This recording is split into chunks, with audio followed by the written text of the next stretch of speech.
Yes. Hello, my friends. Welcome to the Black Diamond Call for Monday, November 14th, 2016. John Lavenia dialing in live from Salt Lake City, sitting in my car in the dark in a parking lot near City Hall so I can get a cell phone signal because Comcast is completely out in Salt Lake City. Like the whole outage going on here, I can't get it. And not only do I not have internet and haven't had internet for hours, I also have one bar of cellular signal on my cell phone.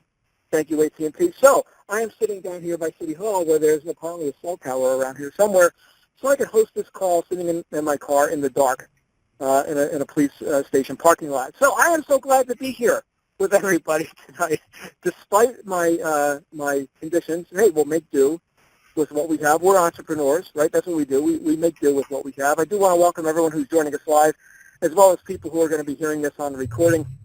And I'm expecting a brilliant and exceptional call tonight because of the gentleman we've got coming out here is no stranger to training over the interwaves and all the stuff that we do each week here inside the Digital Altitude community.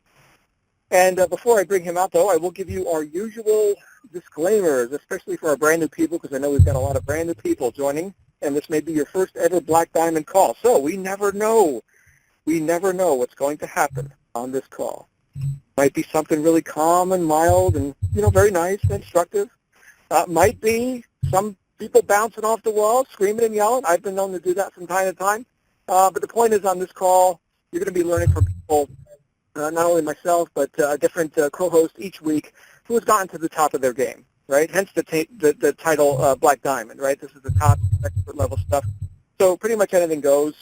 Nothing's pre-planned or pre-scripted on this call. We're just going to tell you the way we see it. You're going to hear our opinion on stuff, how we work our businesses, how we run our lives, and see how these ideas apply into your life, right? Take what you like and leave the rest, right? Do what you like. This is all for you. And we will have a Q&A session at the end so you can interact with myself and the co-host. And my usual disclaimer, if I say anything that offends you, you'll get over it. That's just how we roll. We just want to tell it the way it is. I've often said I'd rather help people succeed and maybe get a little uncomfortable than, just stay comfortable and, be where they're at before they met me, right? So we're change agents here. We get the job done. This is the call where we'd like to talk about how we get that job done. So without further ado, I did hear Ash. Hi, Ash. How are you? Yeah, I just wanted to make sure because you were Skyping me saying that you didn't see me in a conference. So go ahead. Sorry. Yeah, that was minutes and minutes ago, man. That was you're all good. Hey, guess who our host is, everybody? Can you guess? Oh, it's Ash Alley. You're right. Hey, Ash, before I bring you out here, everybody pretend you didn't hear that. Okay, I'm going to tell you about an entrepreneur guy who's a pretty cool guy, right? His name is Ash Alley. And when I got started here, I was invited to come in to Digital Altitude and participate, coaching some people, here that are going through the Aspire steps. I think, yeah, that sounds really great. What a big operation you got going on here. Okay, I'll check that out. And hey, John, can you set up this, this community training call series? You've done this stuff for years. You know how to do all this.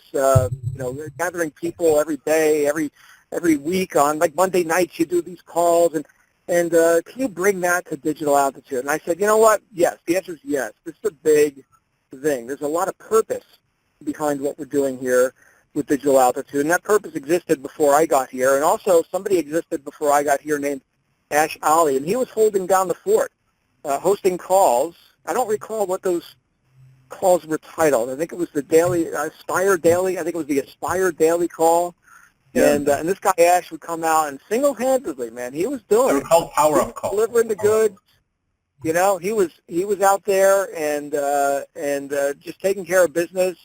And of course, this was before the whole DA live call platform was put in place. And I was listening to some of his stuff. I'm like, this guy is a student. He's a student of personal growth, and he's a student of personal growth as it relates to entrepreneurship. And my friends, that is our topic for this evening. Is entrepreneurship and the why behind entrepreneurship. Because look, let's face it, not everybody's an entrepreneur. That doesn't mean not everybody's got an ego. Certainly people can walk around and think they're hot stuff. But I'll tell you what, as long as I walked around thinking I was hot stuff while I was still working a job, answering to a boss or to a corporate agenda, I wasn't as hot as I could have been. Right? And it got to the point for me where I had as some people know who've heard my story, I had a stress-induced health condition, landed me in the hospital. I was working nonstop, 80 hours a week. I was getting my pay cut 3 times a year. I was miserable. Now, that's me. Some people, hey, let's go work a job. Hey, please don't make me think. I just want to be told what to do. I'm going to do just enough to not get fired, right? Give me my paycheck. And, hey, after all, all my friends are broke too, right? And this life of concession that I wrote about at length in my first book, the life of concession, that just wasn't for me. And I would venture that since everyone who's listening to this is on this call right now and listening to this, that's not for you either.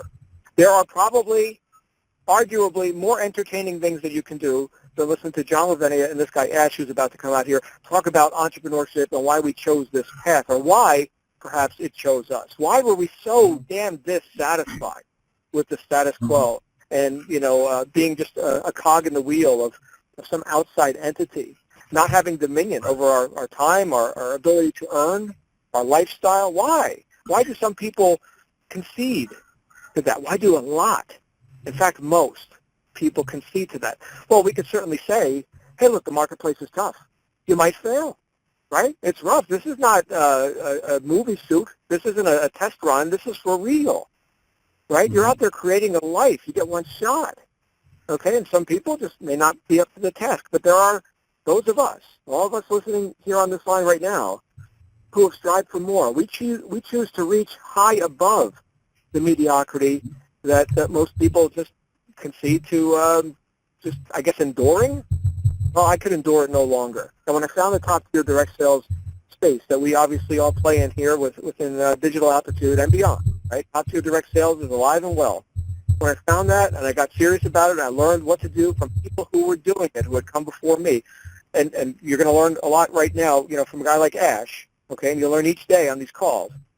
But when I became a part of this, really a part of it, right, not just around it, not I'll try, no, none of that, okay, but when I got into it and it got into me, my whole life changed. I haven't worked a job since.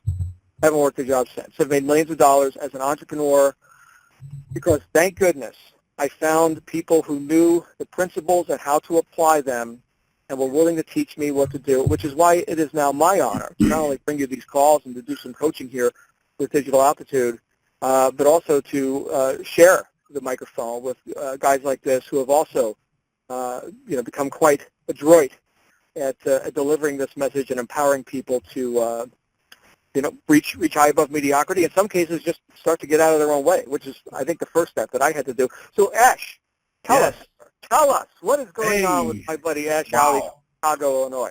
I feel kind of weird because usually I'm up in the morning, have my coffee or my tea ready, and now it's evening and I'm having my organic coconut water. And isn't that great?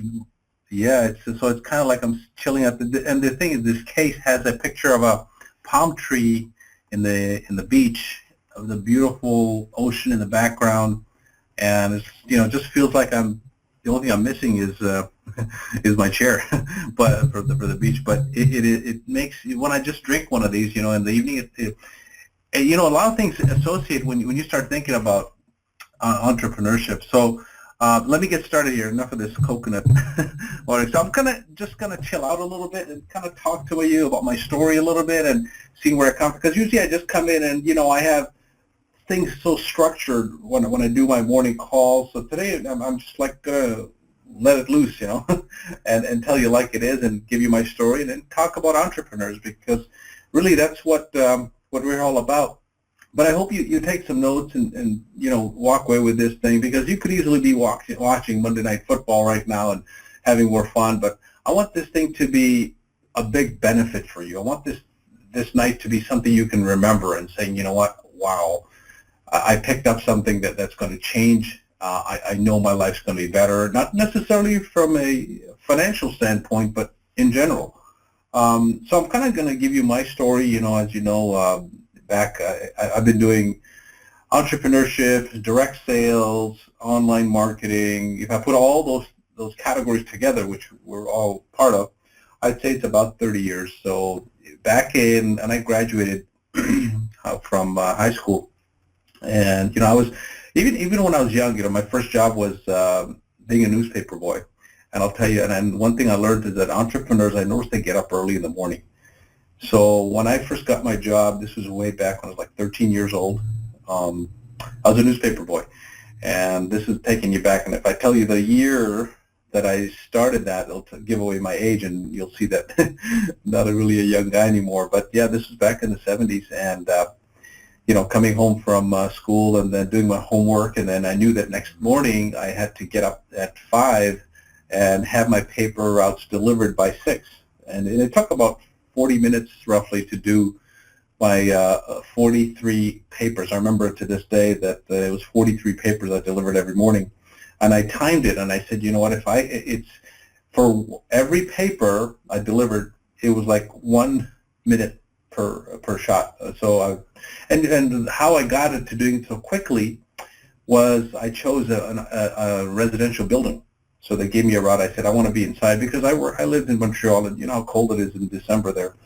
And the entrepreneur was saying, you know what, even though when they hired me, they said, listen, there's nobody that's going to supervise you, but you have to think this as if this is your own little business. And the fact of the matter, you'll know this is because the tips you'll get will tell you how good of a newspaper boy you'll be. So when I learned that, I said, and I wake up in the morning, I says, if the papers are not there on time, your tips are going to go down. And really didn't make much money. We didn't make much money just on delivering the number of newspapers. It was like a few cents a paper. I don't forget how much it was.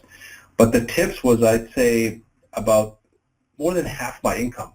And as you know, entrepreneurs, and I learned this a long time ago, like to get paid on production. In other words, they want to get paid on results. They don't want to get paid on salary, something that's structured, and no matter how hard or how light you work, you're always going to get paid so much. So from that day on, when I learned about delivering newspapers, I say, you know what, even though I'll give me as many routes as I can, but I started to focus on customer service. That was my first lesson about entrepreneurship, is customer service. So when I would go out every Saturday to collect money, because every week we do this, I had to look my best. Even 13, 14-year-old, you don't have a suit on, but you're a newspaper boy, and you knock on the doors and collect their money, and that was my first door-to-door. Not necessarily, and that's one thing you like about, you want to go to door-to-door and make 100% commission all the time on every one, is be a newspaper boy, because every door you knock that they open, they owe you money. You don't have to sell them anything because you've already done the work. And this is one of the things I learned about entrepreneurship, is that you do the work first, you put your salt in first, then you get paid. Whereas as an employee, or when I saw jobs out there, and I saw my father working in a job, and he was very conservative, God bless him, good man, but he would never, and he would say stoop when he said about sales, because he said, I would never stoop to being a salesperson. And I said, geez, well, okay, and I started to think differently than my dad. So even though I loved him, still do, but he's passed away, but I found that my dad was focusing me into becoming an employee, and which I became an employee actually, but not necessarily an employee as we think of it, more as a direct sales employee, and that's a little bit different than somebody just working on salary, because you're still working on production. You're working on the number of units you can sell, just like the newspaper boy. So when I finished that was a couple of years. Then I did my college, and father said to go and get a degree, so you can, obviously you hear the story, so you can get a good job. So I went down that road for a little bit, and there, obviously, I was starting to think, yeah, this paycheck deal sounds pretty good, so I became a security guard. And one thing I liked about security guard is because I could take my homework to work at night, from 5 to midnight, and the next morning, get up in the morning, go to school. But from 5 to midnight, it wasn't really work. It was, you come in, you got your uniform on, and you're in an office building, obviously, a security guard, and you pull out my homework and start doing my homework and get paid for it. Everybody else in class, they go, what are you going to say? Oh, I'm going to get paid for doing my homework now. Still have to do my job, do the rounds as a security guard. So I found that I was trading time for money. I said, no matter how good of my rounds I did to check the place out, make sure nobody's breaking in and whatever the security guard does, I still got paid the same, $8.62. And this is Canadian money, by the way, so it's like $2 US, as you know, by the time the conversions happen, as you know. But yeah, I mean, and that feeling of entrepreneurship started to disappear on me. And you know what the old saying is, you become part of what you're around, it start to grow into you. And I said, this is not too bad. Sit back, do my homework, collect my $300 a week, go to school, pay my rent. But I said, there's got to be something more to life than this. And once you taste the benefit of being an entrepreneur, you'll always come back to it. And so I started looking at ways to start a business, and even though I was going to college, you needed capital, of course, when you're like 18 years old and 17, 18 years old, just going to college, you don't have thousands of dollars to build a business. So I would say, what else can I do to produce income for myself? Because I needed to make money, because I just bought a car, a used car. My first car was actually $800. Yeah, you'd think that that's just the transmission. No, it was a car, actually. That had a hood and everything in it. So, and I said, so what I did is I started to deliver pizzas. And here I used my entrepreneurship again. I said, you know what? Customer service. If I deliver on time, smile, give service to my customers, I'd get a better tip. I noticed that. So I started to do a better job than the other delivery boys. And I said to the owner, I said, don't give me a big salary, okay? I just want to make sure you give me a route within this area, so that way I can do more deliveries instead of going all over the place and giving me a higher salary per hour. So what they did, they confined me to and this is, again, entrepreneurship. This is how you got to start thinking, is how can I maximize my time instead of trying to maximize my hourly income? Okay, so I said, give me a confined area so I'd have more deliveries per hour, okay, and I would work the normal 8-hour shift, but I would do more deliveries. And each delivery that you do, as you know, there's a higher propensity of you making more money, because you make, a certain amount of dollar out of each order. So, you would order a pizza, they would order a pizza, I'd drive there and deliver it to them and rush back and go to the next one. And I would actually time my deliveries in a way where I would have, in those days we didn't have GPS, so it was, lucky us now how quickly it is to get from point A to point B. But I would plan in the car, and again, this is part of entrepreneurship, is planning your trip. I'd say, okay, I've got to go to this address first, this address second, this address third, rather than whoever ordered first. Because what would happen is, if I didn't do it that way, I would be all over the place, disorganized. So I planned the route in such a way, logistically, I was able to hit more people in a shorter amount of time. Now, they didn't teach me all of this stuff. They did not. They just said, hey, here's the address, go there. Delivery. So entrepreneur came again in when I was delivering pizzas. Got good food anyway, so thanks. So this is where I started to think, you know what, I got to figure out a way where I'm able to work on my own, control my schedule, and make some money. So I started associating with one of my good friends back then. He's still up in Canada, and he was a barber. And he said to me, he goes, Ash, we got to figure out a way where we don't have to be stuck in a job for the rest of our life, or, like in a factory situation. So we started doing real estate. And real estate was, in those days, was starting to move forward. So as audacious as I was, you would not believe this. Most people would never do this. So of all the times I was working, I saved up some money, about $10,000. And with that money, you would not believe what we did. He took his money. He had about $5,000-6,000. We moved from Montreal to Vancouver.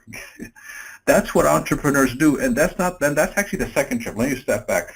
We actually found a real estate opportunity in California. Now, we're in Montreal.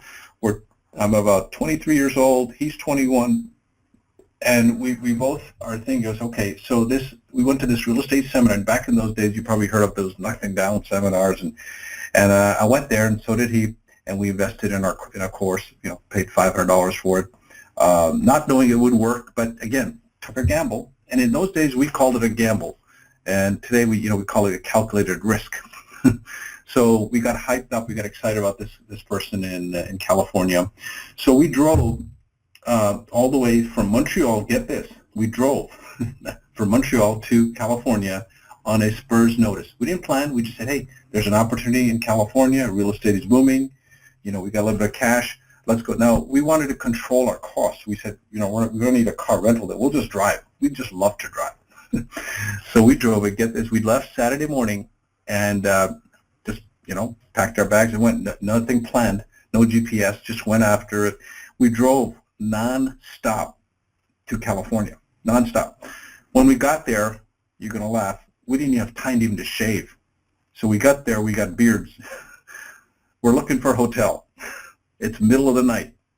So we walked into the one establishment, looked like a hotel, but it was, if I was to say this, that people are going to laugh, it wasn't that much of it. He asked us, now usually they say, how many nights are you going to be staying?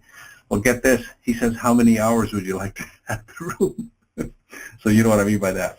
At any rate, we moved on to a different hotel, as you can imagine. And we went into this little Hyundai Pony. They used to call them, there's a vehicle called a Pony back then. And it was really a small little four-cylinder car. No air conditioning. So when we got there, the opportunity that we were going to be watching was in Marina del Rey. Now, for those of you who don't know Marina del Rey, it was built by Howard Hughes, a billionaire.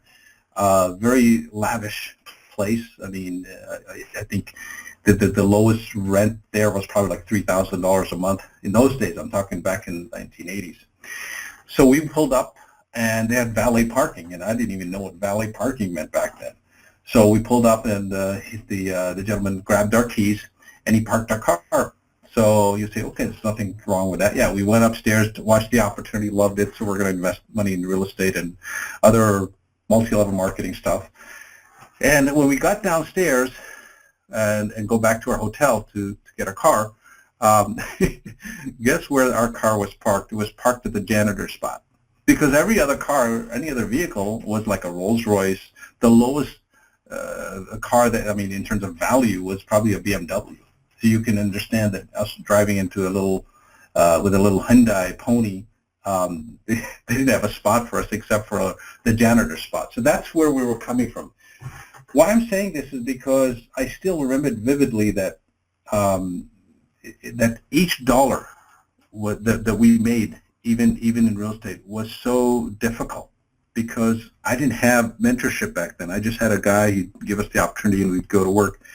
And so we came back to Montreal and tried real estate, and here's the problem. The word I use is try. We didn't commit ourselves, so we lost our money. Then we went out to Vancouver. We still had a little bit of money left, but we went out to Vancouver, same thing. Second time, failed again.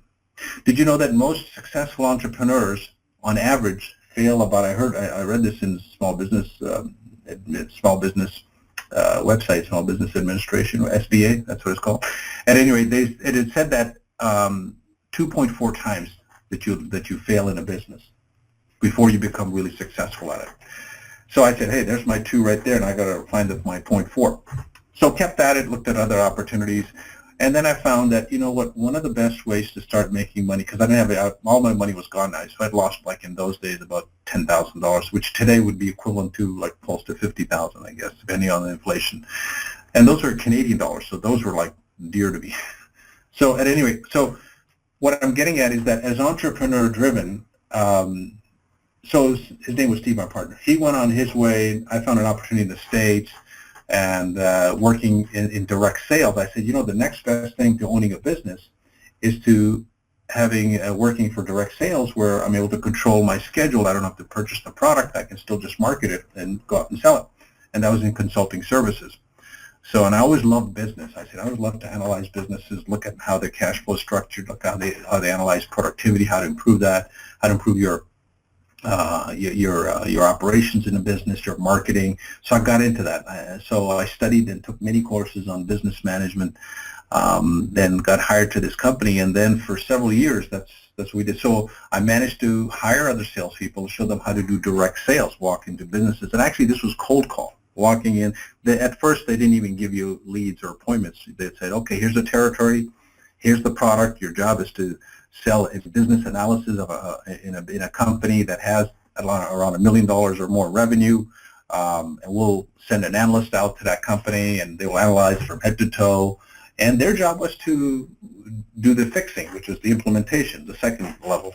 At any rate, so what we found is that when we walked into businesses, we were not really welcome, because as you know, when you do cold call and you're coming unannounced, the first thing they're looking at you and saying, what is it that you're selling? You already have a huge barrier. And to diffuse that, it took a lot of ingenuity, a lot of creativity to do that. So we'd walk into a business and we'd get screened, as you know, the gatekeepers. So it's very difficult to sell on a cold call, especially up in Canada. Get this. And in Canada, where I was in Montreal, it was 90% French.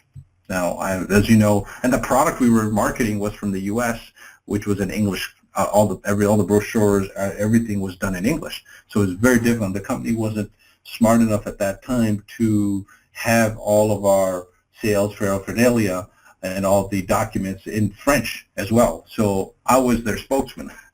So I would walk in and talk to them in French, which I speak pretty decent now. And but the product, when I showed them a brochure, was in English. So you can see I was more like a translator.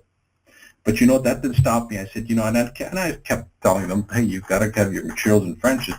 And they say, oh, we'll get to that. You know how corporations work sometimes. They want to wait till the results happen before they invest in it. So at any rate, what happened is that we kept pushing, and we became one of the top regions for them in Canada as the highest brand. One of the ways we did it was because we didn't speak, the material wasn't in French. It was all in English.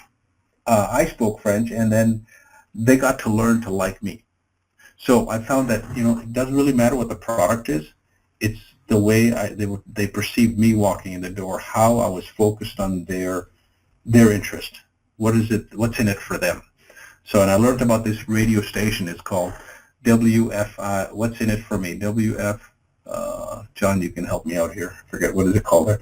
What's in it for me? Anyway, those are the initials. WFIM. What's in it for me? So I found out that when you focus on other people's interest, what they're looking at, what they want, what their desires are, what their pain is, what they want to get out of life, when you focus on that and look at it from their perspective, it's very easy to expand on that, to expand on why they're looking for certain things. And this is where my first real sales, I'd say, sales job really came, when I finally figured out that, there you go, 92.6 WIIFM. Thanks, John. All right. So that's the station that I kept. What is in the client's, what is in the customer, what is in your prospect's best interest? That has to be your priority, because if you focus on anything else as a priority, you're gone. I mean, you're not going to be successful long term. You may be successful in short term, but some people say that is something that I look at, but it's not my priority. That has to be your priority long term. That's how you build a reputation. I figured that out. So became one of their top producers there in Canada. This was back in 1989. Then I found another company, one of the competitors, okay, that were doing even better. And obviously, you know, as when you're a top producer, you always look for better ways to make even more money. So they actually reached out to me, and then they said, hey, we want to talk to you.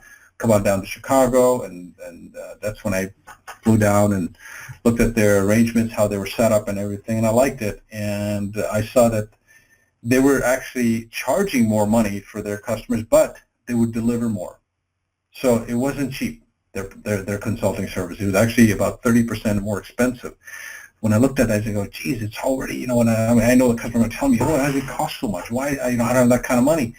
But then when the owner explained it to me, and he said, "Ash, it's not what the price of the product is. It's the result that we deliver for the client." And those words stuck to my head. It says, it's not what the price of the product is, it's what the results we deliver to the client.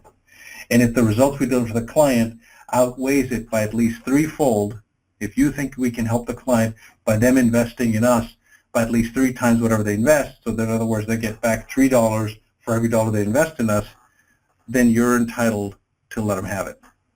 If you don't think we can do that, then I would recommend you don't take that contract. With those words, I said, okay, I can see now who wouldn't want to invest 3-to-1 return on their money. But I had to know the product. So I got to learn about how the product works, how the arrangements were made, and that level of feeling of helping somebody when they see the results really, really stuck out. I said, satisfaction is critical. And then nowadays, it's not just nice loyalty now. Even. I mean, as an entrepreneur, you have to become even more loyal into helping other people. And I see this over the years, after all these years working in direct sales, and helping out small business owners, how to maximize their productivity, how to maximize their profits, how to improve their cash flow. You take a look at any conventional business out there. What happens is we figured out that most entrepreneurs that build a business, even an online business or even an offline business, I'll take an example of offline business. An entrepreneur is, let's say, working in a contracting business, construction. I could use that as an example. And this is what we used to figure out, that this is how most of our clients are created. They work for somebody else. They see that the owner is making a lot of money, and the employee that has the entrepreneur mindset is working so hard. They're working 80 hours a week, just as hard as the owner, but their paycheck is limited. The entrepreneur, the owner of that business, is making more money. So when they saw that, guess what they did? They pulled away, started their own business. They hired a series of employees to work for them, but guess what? They didn't have the knowledge of how to manage a business, how to manage cash flow, how to look at your spreadsheets and figuring out where your true costs are, where your inventory is, how to capitalize on productivity of your employees. They didn't know all of this stuff. So they would try to manage and run a company using their technical expertise. For example, electrical contractor. You take a look at electrical contractor. When we analyzed companies, we figured out that the entrepreneur was not really a businessman. They were employees working in a entrepreneur environment. And when we walk in, we'd say, you know what? You're wearing like 10 different hats. You're the owner, and just like when you come into this business, you might be a plumber, you might be a doctor. Whatever profession you're doing, you're shifting your hat into an entrepreneur, and this is what an entrepreneur looks for, the true entrepreneurs, like the Bill Gates of the world, and I might even say Donald Trump, which is a very popular name these days. They don't get involved in the technical aspects of the business. They get involved in the big picture. They're focusing on the top line, revenue, revenue, revenue. And number two, they're focusing on is profitability. Those are the two main critical variables that they look at in a business as an entrepreneur. You look at Warren Buffett. That's what he's looking for, revenue and profitability on his investments. The details, the small little details, the administration aspect of a business, he's delegating that to other people. And I look at Digital Altitude, it's structured in a similar way, where you have the coaches and the phone and the support and the phone salespeople we have and the coaches we have and all that. They're handling the operations and the administration side of the business. Us as entrepreneurs, we're focusing on the marketing side, driving revenue. We know the profitability is there. It's already structured. We don't have to worry about controlling our costs that much. We're focusing on and I said, this is what the ideal business should be like online, where you have a mix of people working like a conventional business, bricks and mortar business. And the second aspect of it, the second prong to it, I might say, there's three prongs actually. The second prong to it is you have people calling your most important asset, which is your list, your people that are coming to your list. That's the most important asset. And the third element, I should say, that is critical to a business is building a community, events. And as you can probably know that the next event is coming up in Hawaii. I'm excited for that. I got my coconut water already here. Let me take a sip of that. And that's exciting when you have a company that you're working with, not for, you're working with. That's what an entrepreneur thinks. And they have, if you were in your business by yourself, all alone, you were on the internet, you had your product, let's say you made a book you were going to market, or a webinar you put together, or a course you made, and you were going to do it all by yourself. Think about it, how difficult that would be. You'd have to do all the copywriting, do all the website design, hire a website designer, pay them $2,000-$3,000 to set up your website. That's what it typically takes, by the way. Just one page, maybe not one page, but a complete website. So you'd probably need 2 or 3 websites because you want to, multiply and diversify yourself. The cost would be astronomical. So we have that here, all in one platform. And that's what makes this business so powerful. That is why we broke all records on the internet. That's what I see here. It's like $10 million a month, and we've barely been in business for 1 year. So when we have those 3 ingredients that I just mentioned in one place, this is why entrepreneurs see this, and they see that, hey, I'm in business for myself, but not by myself. So I'm not just marketing a product on the internet. That is why the investment has to be high to get in.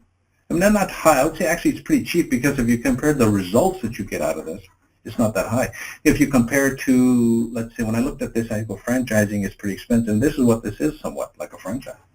And I looked at it and I said, the franchise costs $250,000. My brother-in-law has a franchise up in Canada. It costs $250,000 to get in. Yoga Juice, it's called. And to this day, he still works full-time. I mean, maybe not as full-time as he used to, but still, he's still somewhat trading time for money, even though he owns an asset. So it's a little bit better than just a job, obviously. But what I'm getting at is that the cost, or I shouldn't say cost, I'd say the investment, when you look at this, is small compared to the benefit that you would gain when you start building with it. So when I saw this, and this is where I started to think that, hey, you know what, this is where people can come in, have a face and a voice to talk to, okay, not just a voice, but a face, because we actually connect in this business. And when a business and somebody connects with you like a partner rather than just as an associate, it's got to work because they have their skin in the game. Guess what their skin is all about? It's time. And as entrepreneurs, when we jump into this thing, our skin in the game is money. But if you look at it, you know who really is the winner? The person who's investing the money. Here's why. Because time is something that will go away and never coming back.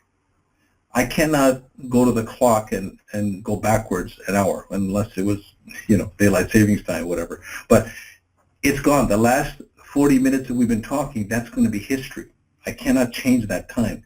But if I was to give you $40 and then tomorrow I said, hey, can I have it back, and you give it back to me, I haven't lost anything, right? You borrowed, let's say if I borrowed $40 from somebody.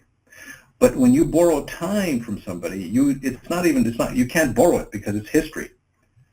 In fact, I'll give you an example. If they said to you that we'll give you $10 million, but you're going to get to live only for the next 30 days, would you do it? No. Your life's worth more than 10, even for 1 month. So they say, okay, we'll let you live for 6 months, but we'll give you $20 million. Would you do it? The answer is still no.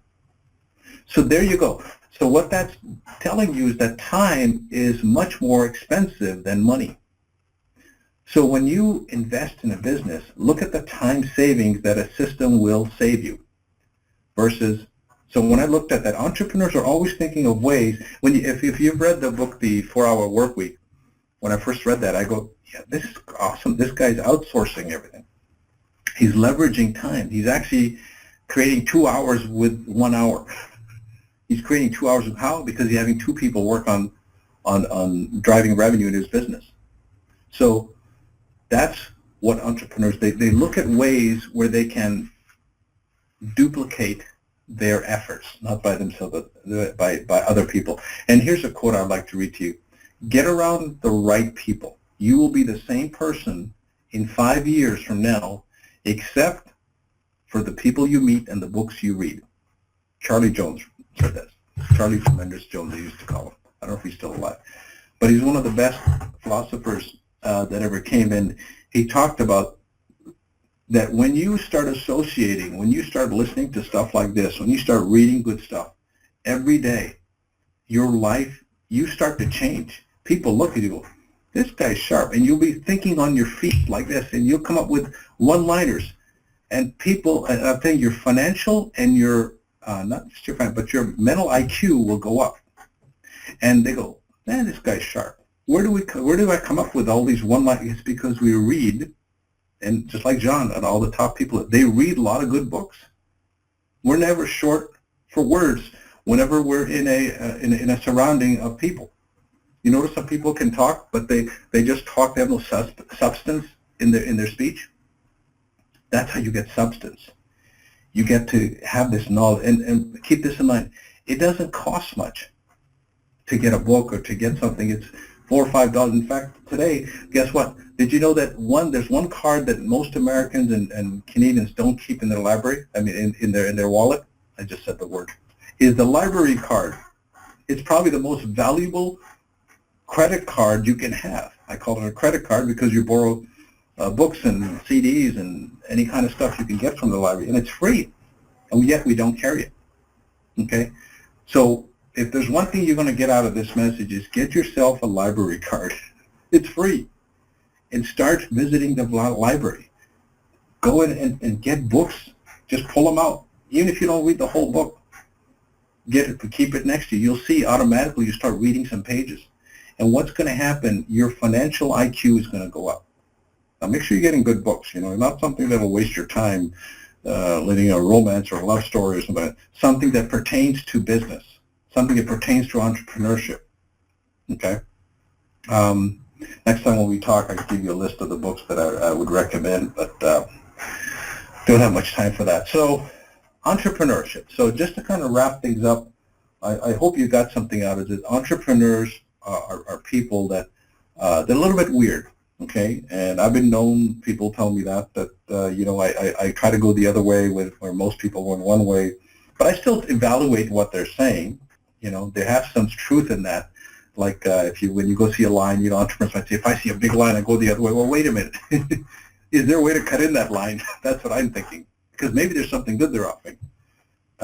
So you always have to look at opportunities, and this shouldn't be the only opportunity you should be looking at. Not unless you're already making a lot of money, then you should be looking at ways where you can maximize your income from other ways on the internet. Okay, now talk to your coach about that first, by the way, if you're going through the coaches. So with that said, I think I covered pretty much what I know about entrepreneurs. Like I said, I didn't have anything structured. I just wanted to kind of talk to you about my story and why I'm here and what makes this business work so well. Oh yeah, the other thing I wanted to mention is that when I was in Cancun last June, I noticed that Michael Force was up in the speech he did there. And one thing that really connected, that riveted in my mind, he said, he's here to make digital altitude for the next 20 years. Okay? And then I privately talked to him about it too, and he said, that's true. I mean, he's looking at this in the next 20 years. We're not going anywhere. And that's why you should look at this business, that the people who come in, and then the people who come in down 20 years will still have a good opportunity. However, it'll be different, obviously. There are more products. I'm sure things will be changed and upgraded and all that. But look at it this way. You have a chance right now to build a huge business. And with the system, the strategies that he was talking about, what he's getting into and how he's going to, the guy's very talented. I mean, from a Marine to an entrepreneur, I mean, it's amazing because, and this is what he's looking at. So when I saw that, I said, oh, that's it. The business is in my heart now. And so that's what I'm looking at here, is to build it to the next level and always go on bigger and bigger. So that's really all I wanted to talk about. I hope if there's if you want to shoot a question or something here, I'm willing to spend a few minutes do Q&As. So Michael, I don't know. This is my first Black Diamond call, so fill me in what we're going to do. You did very well, Ash. I'll tell you what, I'm impressed. Everybody on the chat room, let's hear it for Ash. Ash, the man. Good job, buddy. So look, I'm not on the usual app that I host these calls and control everything from. So I'm going to see if I can do this just with a web browser and see if we can get into Q&A mode, and so we can have some dialogue over here. Hold on just a second. All right, I think we're gonna do well here. So let's see. If you would like to address Ash directly, you can hit *6 on your phone if you're dialed in with a phone, and you can raise your hand, and then we'll see if we can bring you out here. And Ash, if this does not work, because of my technical limitations tonight, but I'm going to need you to do that on your on the app, because I see that you're on the app right now. So, Number 6, yeah. Let's see. Do we have any callers in queue? See if this will work. So far, not so good. All right, so *6. Oh, wait, I do see a Frederick Young. Frederick, can you hear us? Yes. Hey, Frederick, you're live on the air. Hi, Frederick. Yeah. Hi. Go ahead. Nice to talk to you. Good, good. What's your question? Well, I'm a Rise member. I joined the digital altitude almost 2 months, more than 2 months ago, but I don't seem to be getting anywhere. So, Okay. Yeah, Okay. I need some advice, and Okay. also I don't think the account is working the way that I want it to. Okay. Your name is Fred? Yeah. Okay, Fred. Where are you calling from? I'm from Delaware. Oh, awesome. Okay. Yeah. So you came in a couple of months ago, Rise, and you're not getting the success that you're looking for, correct? Yeah. Okay. So, I mean, could be a long conversation, but just in general, I mean, what have you done to try to make money from Rise? I signed up for Get Response. What have you done so far? Like, have you tried to market? Have you talked to your coaches? I mean, what have you done so far? Have you completed step 18? Yes, Okay. I did. Okay. And But did you? the problem is my coach Mhm. expect me to get up to peak or ascend. I didn't do it, and Okay. All right. he just Now, gave me up. right. And all as coaches we can do is recommend. Is like John Yeah. says. You know what? Yeah. Our goal is to help you position first and then drive traffic. However, if you and let me ask you a question: if it wasn't for the money, would you be at peak? Like if you had the funds available, would you be at peak right now? Sure. Okay. So really, you're in agreement with your coach because obviously your coach knows that if you can't find the money, you can't come up with it. Obviously, you're going to do what you can. But here's the thing I would look at. There's two directions you can take here. One is to try to build a business from Rise, which is to market on your own, and the other is explore all avenues in finding the money because that's part of entrepreneurship. That's part of your job description is to find capital. Entrepreneurs look for capital to invest to build a business. That's as equivalent as increasing sales. Finding capital is as equivalent as getting a sale at the level you're in. So what I would do is focus on both. And this is what I tell my people. Every income you're making from this business or any other income, whatever comes in from your job. What do you do for a living, by the way, right now? What? What do you do for a living? What's your... Oh, I'm retired. You're retired. Okay, so you can't live on love. There's got to be money coming into your bank account from somewhere, or you're living off your savings, right? Yeah, so savings. The money that's coming in right now from whatever it is, this is how I'm going to help you build this business quickly. Take 10% of your money that's coming in, move it off to the side, don't touch it, and keep it for building your business. And from that, let's say you save even $100 a month, okay? Take $50 of that, half of your savings, of the 10%, okay? And save it to buy Ascend and Peak one day.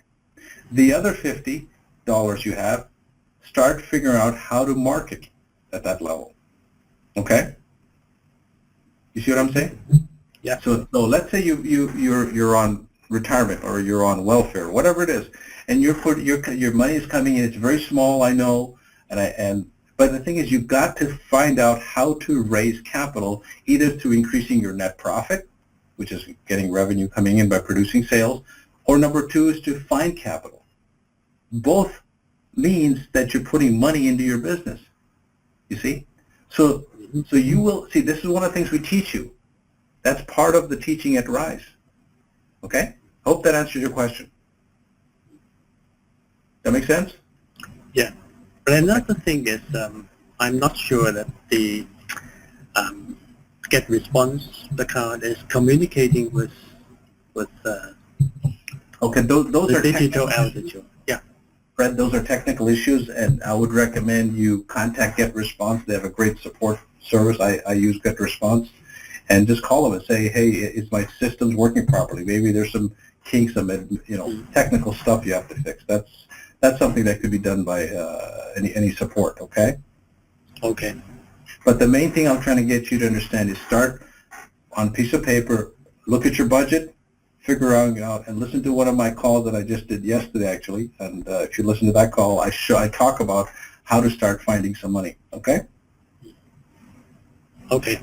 I just had a person last week that purchased their Rise, and they came in March. I was one of the first coaches in this company, and they came in with me in March, and they just finally saved enough money to buy Rise full pay last week. That's called commitment. So what I'm getting at is, look at this business is that just because you don't have Rise and Peak right now, what are you doing to work towards it? Inch by inch, every single day, put down a goal that how much money you're going to save and allocate it to building your business. Because remember, getting Rise and Ascent is inventory. That's part of your product. It's like if you have a store, and in your store you have low-cost jewelry, and then somebody walks in your store and says, hey, I'd like to buy a $5,000 diamond ring, and you're only carrying $100 rings. They're going to say, okay, bye-bye. So you lost a business. So what you're doing every day is finding ways to have that higher level inventory in your store. Okay? All right, let's move on. Okay. Thank you, sir. Thank you. Okay. All right. And who's our next caller? Looks like Juma Dango. Yes. How are you guys? Thank you for giving me the opportunity. Yeah, I joined Diesel Altitude less than a month ago. Yeah, and I'm already on a rise. And I started marketing with the just pre-ad, and I've been seeing leads already. And few from my group are already going through the steps. But my question is about the one member of mine. He booked the appointment with the coach, but the first appointment he didn't attend it because he didn't add the Skype name of the coach to his contact. We don't know if the coach called him but couldn't get hold of him or not. And then he rebooked again after he added the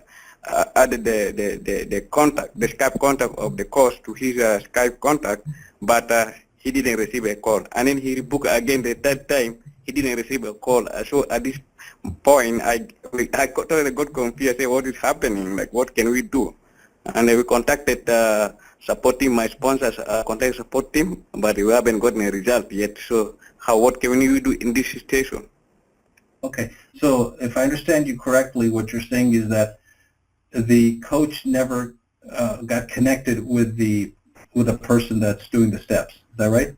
Yeah, the first one, yeah, he wasn't connected because he wasn't added. His Skype name was not added on my member's Skype contact name. But and then after I told my member to add the Skype name of the course to his Skype contact list, then he booked. But again, after rebooking, the course didn't call. And again, he rebooked the third time, he didn't call. So until now. Okay. Okay, but sir, here's the thing. I'm hearing your side of the story, and there could have been a misunderstanding, or maybe something happened in our system that didn't see the appointment, or he may have had an emergency. I have no idea. Maybe, yeah. Just be persistent in contacting them. Call them on their cell phone. I'm sure that's there. Okay. Or contact support again. That's all you got to do is, and I'm sure they're going to get connected with you. I've had that happen one time where it was misconstrued. They might have booked it at a certain time zone that they thought they were in the Pacific, and actually they were in the East Coast, and there could have been a misunderstanding. So just try it again. With the mind, everything went really smoothly. I didn't miss any call like that. And with the other teams, everything is going well. I have already 6 people who are going through the step. Everything is going well. But with this guy, that's what happened. Welcome to being an entrepreneur. Things like that will happen, and worse. Okay, thanks. You just gotta be persistent. That's one of the things I teach is being persistent, because every adversity you face has an equal opportunity to gain benefit from that. Okay, so Okay. just because they missed the appointment doesn't mean, oh, well, I guess this is not for me. You know, you have to look at it from a perspective that's part of it. Another question about ads. Like I've been receiving a lot of offers from other companies like Solo Ad, and I'm afraid like taking their offers. So right now I'm just using my pre-marketing strategies for now until I know really which paid ads are good for me, so I can set. So is it okay for me to take those online offers that people contact me? Here's how I do it. I'm not going to answer whether you should or not because I'm not a traffic coach. But what I did, and I still do, is whenever I choose a solo ad vendor, I ask them a few questions, like how is their list, how fresh is this, for example. In fact, Okay. and then I'm sorry you didn't, but one of the speakers that we had a couple of weeks ago in Vegas, and they gave us a list of questions of what kind of questions you should ask a solo ad vendor. And here's a couple I'll give you right now, is that I always ask, how fresh is your list, and what type of people are on your list? Are there income opportunity seekers, or are they MLM seekers? Are there people who want to lose weight? So make sure you find out what type of people are on that list, okay? Okay. And always and look at their testimonials. That's one of the best ways to find out. Check out their testimonials, okay? Okay. Good. Thank you very much. You're welcome, sir. I wish you the best. Yeah. Yeah. So let's wrap it up. I've got it's almost to the hour. So a couple more questions, John. What do you think? Yeah, I think we've got somebody else live on the line. I believe Alberta. All right. Sean from Edmonton, Alberta, Canada. It's more of a statement versus a question. Okay. I'm brand new to this digital altitude. I'm so fired up. I'm just going to say this to all the people that aren't situated properly. If you have a 750 beacon score, there's no reason why you can't find the resources to help you build your business. And I know it's getting out of your comfort zone, but my business partner, we work together. Yep. He helped me with his credit, and I helped him with my entrepreneurial mindset. Do I know all the whys? My why is my driving force and the fuel in this jet to make it happen. We went from zero debt to $100,000+ in unsecured debt that we went and utilized other people's money with the bank to make this happen so we can get situated at peak. Wow. So I share this with people. When you get uncomfortable, and what good is having a credit score of 750+ if you're not going to use it and create wealth for your family? Exactly. What's your name? Sean Harvey from Edmonton, Alberta. I'm from Canada too, so I know what you're saying up there. Awesome. And those are Canadian dollars, which is a little more expensive than the U.S., as you know. It is, but here's the best part. You're going to get a boatload of freaking points on your credit card, so it don't matter anyways. You can take that trip and travel. So it's when you get uncomfortable and you do what other people are not willing to do to get that debt between 3 or 4 or 5 different institutions or whatever you have available down in the United States, your life will never be the same. You'll never have to worry about money again. Yeah. All right. What did you? Were you a business owner before you came here? I was a financial advisor actually, and I just left the offline world to come to the online world because they didn't want us to promote online for compliance reasons because they really want to control you and keep you locked up in a cage. Mm-hmm. Yeah. So I just use my entrepreneurial from that to just say, you know what? If the why is big enough, who cares about the how or the what? It's the why is the most important thing. And I said to my business partner, this is do or die. Yep. He says, what if? I said, I don't live my life on what if. My why is my driving force. I literally proved to him in a matter of 60 days so we can get situated at least peak. And we went and utilized other people's money with the bank. Yep. And then we're starting to drive traffic. I just started driving traffic yesterday, 2,000 clicks. We're going to go make a boatload of money and help a lot of people. That's the attitude, Sean. Way to go. Well, there you have it, folks. You see that? That's the kind of the mentality you got to have in building a business like this, is to somewhat burn your bridges, I would say, because when you have that kind of mentality, there's no telling of how high you're going to go with this. So thank you. Appreciate that. No problem. Thank you. Thanks for allowing me to share. Awesome. Yeah, way to go. All right, who's next? Let's see if we have one more, and if so, we will take whoever's next on the line. Is there anybody else there? Again, I can't see everything I can normally see on these cars. Yeah, I'm George Burglar. I'm over here in Arizona. I'm sorry, what's your name? George Burglar. Morris Burglar? No, George. George. You know, George of Oh, the jungle, George. you know? George of the Jungle. Very good. Yeah. I just want to know, you know, I mean, what's it cost for licensing, Michael Ford's business, you know, in order to get into it? What does it cost to licensing the business, your question is? Yeah.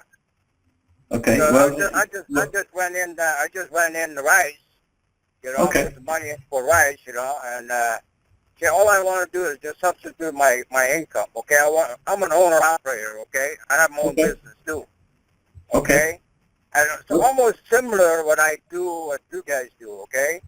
I mean, I go to brokers give me a load, I tie it down on my trailer, and they give me the money, half of my money goes to my fuel, and when I deliver it, you know, I get the rest of the money.